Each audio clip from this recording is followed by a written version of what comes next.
Estamos passando pela maior pandemia dos tempos modernos. Com isso, vivemos dias onde a realidade mais parece ficção. Do dia para a noite, nossa vida virou de cabeça para baixo. Vivemos baseados em incertezas, bombardeados pelo pessimismo midiático e vítimas de medidas desencontradas, que são tomadas diariamente por aqueles que estão no poder. É hora de mantermos a sanidade mental e nunca deixar de ignorar as consequências de um vírus invisível que está sendo usado como arma política e caiu como uma luva para corruptos praticarem seus crimes, desviando recursos e assaltando os cofres públicos. A boa notícia é que a Polícia Federal está avançando contra os criminosos que estão praticando corrupção com o agravante do ataque à dignidade humana em época de calamidade pública. Roubam de uma verba, de um benefício, que foi destinado para salvar vidas.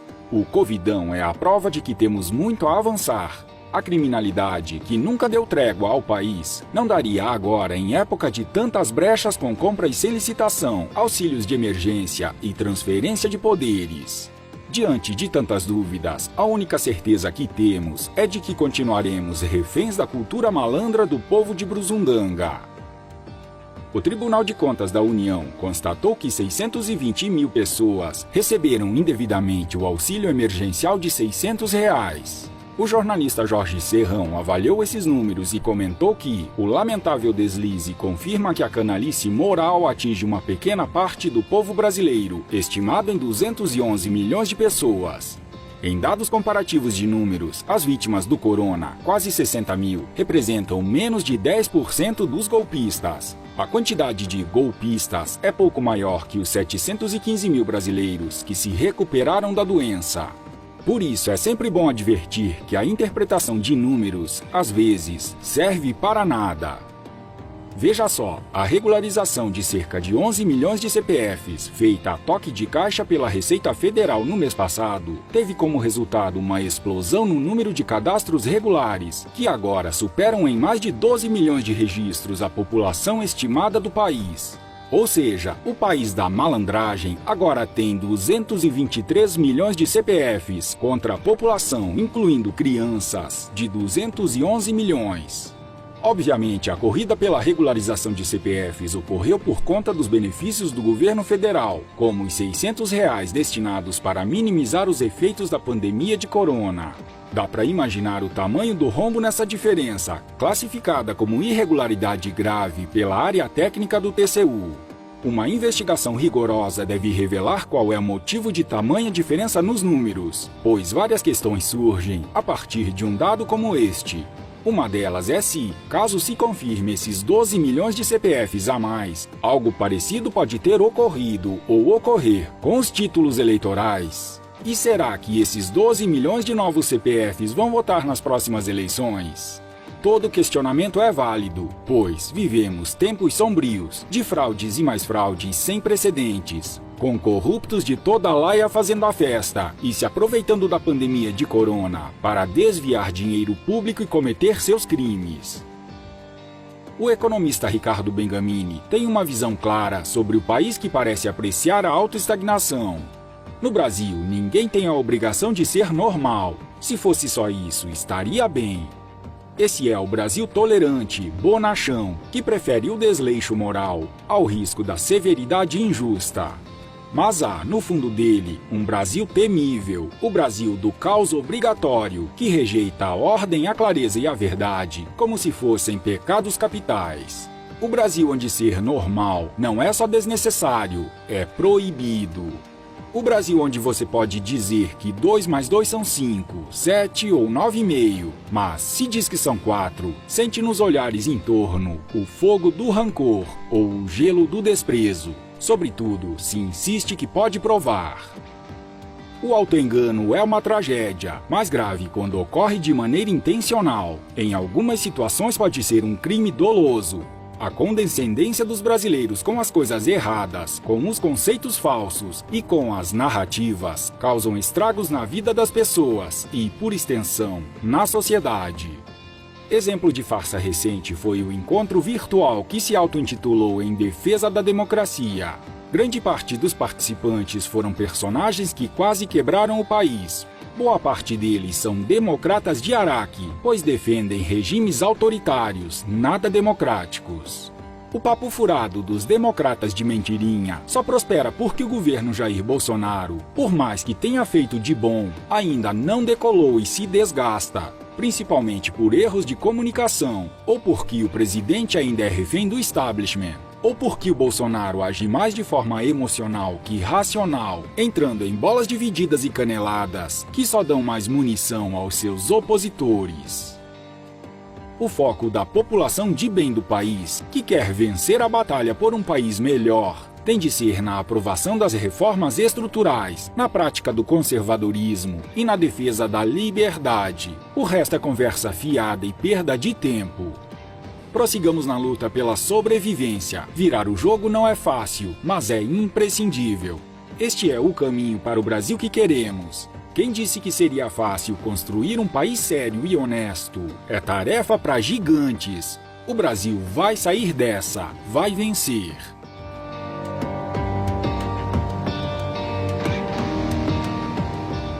Sem dúvidas, a melhor notícia dos últimos dias foi o anúncio da parceria do Brasil com a Universidade de Oxford para o desenvolvimento e produção de vacina contra o corona, que, quando viabilizada, esperamos que brevemente acabará com essa praga que tanto mal vem causando ao país. Essa vacina é desenvolvida pela Universidade de Oxford e pela AstraZeneca, sendo uma das mais promissoras do mundo e a que está em estágio mais avançado de desenvolvimento. No Brasil, a tecnologia será internalizada e desenvolvida pela Fiocruz, fundação do Ministério da Saúde.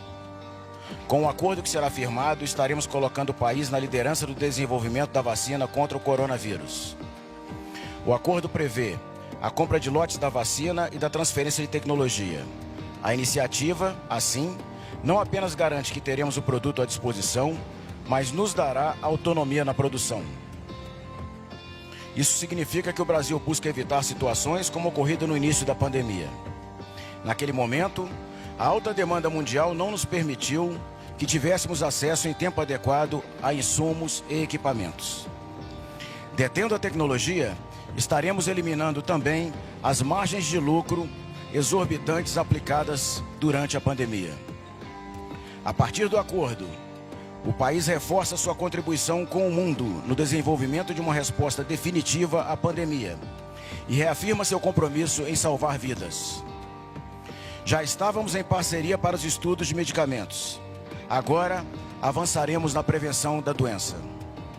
O Brasil é uma referência mundial pelo seu sistema de vacinação, graças ao seu Sistema Único de Saúde. Mais uma vez, a rede pública mostra sua força e capacidade. Ainda, com a Fiocruz, estaremos felizes por colocar à disposição de uma instituição nacional que tem reconhecimento mundial a busca de uma tecnologia de proteção das pessoas. O acordo, quando celebrado, prevê o seguinte: será feita a compra de insumos para a produção da vacina, incluindo a transferência da tecnologia de formulação, o invase e o controle de qualidade. O acordo tem duas etapas. Começa com uma encomenda, em que o Brasil assume também os riscos da pesquisa. Ou seja, vamos pagar pela tecnologia, mesmo não tendo os resultados dos ensaios clínicos finais. Em uma segunda fase, quando a vacina se mostrar eficaz e segura, ampliaremos a compra.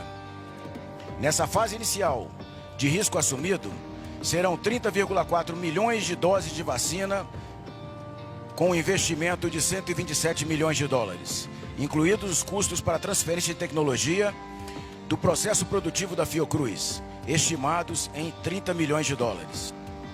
Os dois lotes disponibilizados à Fiocruz, de 15,2 milhões de doses cada, deverão ser entregues em dezembro de 2020 e em janeiro de 2021.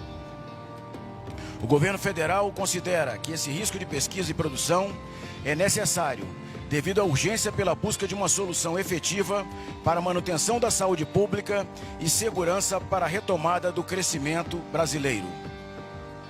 Se a vacina for segura e eficaz e tivermos o registro no Brasil, serão produzidos mais 70 milhões de doses, com valor estimado de 2,30 dólares por dose, que é o preço de custo durante o evento da pandemia.